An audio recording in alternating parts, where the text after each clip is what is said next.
Operation সিন্দুর Indian arm force দ্বারা পরিচালিত একটি মিশন, যা পাকিস্তানি জঙ্গিদের বিরুদ্ধে একটা সুন্দর জবাব।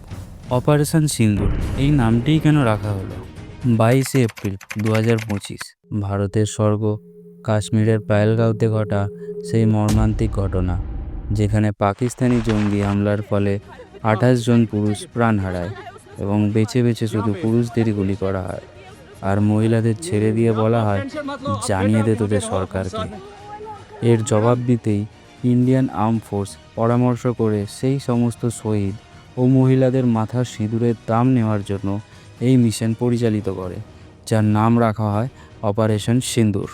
7ই মে ঠিক ভোর রাতে এই মিশন দ্বারা পাকিস্তানের 9টি জঙ্গি সংস্থার ঘাঁটি উড়িয়ে দেয় আমাদের ইন্ডিয়ান এয়ারফোর্স, যেগুলো ছিল Sawainala camp, Syedna Bilal camp, Gulpur camp, Abbas camp, Barnala camp, Sarjal camp, Mehmoona Joya camp, Markaz Taiba camp আর মার্কাজ সুবা বাওয়ালপুর ক্যাম্প।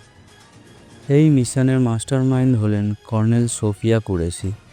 আরও বলা হয়েছে যে এই অপারেশন সিন্দুর এখনও শেষ হয়নি।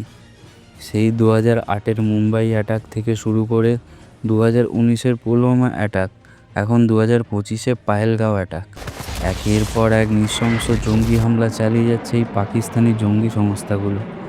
নতুন ভারত না তখন চুপ ছিল, আর না এখন চুপ থাকবে।